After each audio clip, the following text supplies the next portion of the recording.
Yo, SmokaCola here, and today I'm going to be taking a look at F.3.A.R 3 for the PC.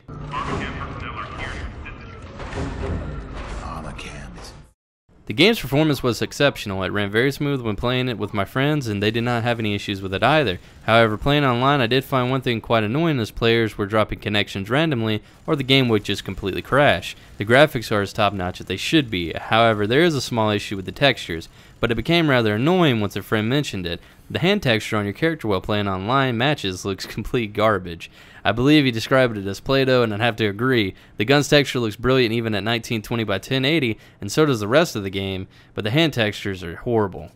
It's not a huge deal breaker, but if it's something that's going to be on your screen 100% of the time, they should have put a little bit more effort into it. I can't complain about the performance though. The game ran smooth at 60 frames per second constantly, fully maxed out, and it looked great while doing it. That being said, the co-op portion of the game ran very smooth. I played through the whole co-op campaign without any issue.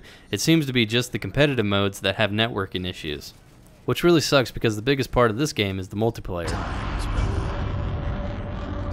Crammed together with Not much has changed here from F.3.A.R 2. The gameplay is about the same, but now you have a very convenient cover system to work with, and quite honestly it's one of the best I've ever seen in a game, which I also found quite odd. Usually you don't want to have to hide behind cover whenever you're being chased by ghostesses. You normally want to get the hell out of Dodge and get away from them. The addition of co-op was rather interesting, but it also took a lot away from what F.3.A.R was meant to be when it originally released. We'll wait for the storyline section to cover that. Basically, you play as a mute with an asshole supernatural brother who can possess the enemy. Your ability is the same as always. You're a super soldier with the ability to alter time as you see fit. You can unlock the ability to play as your brother, but you have to beat the chapters of the game. The online play, when it works, is rather enjoyable if you have the people to play it with. There weren't any major glitches, but there were some connection issues with the game while playing multiplayer matches, not the co-op. All in all, if you want something to give you and a friend a few jumps, or you're a die-hard F.3.A.R fan, you'll have fun with the co-op mode. I never played the game alone, but from what I hear, it's nowhere near as enjoyable.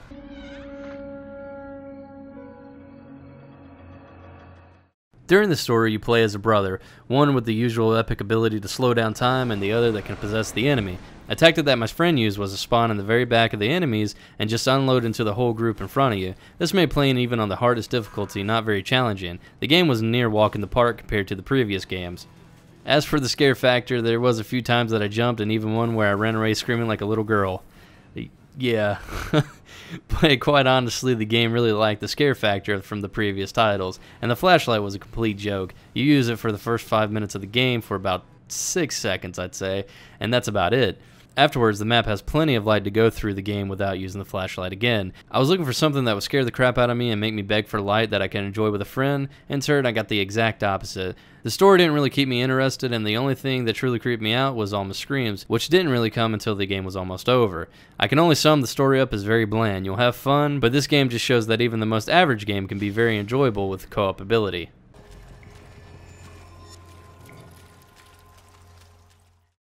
Overall, I think the game is pretty good, but it's nothing I'd be willing to play through again, especially alone. It is a fun game, and if you have a buddy to play it with, it'll be even more enjoyable.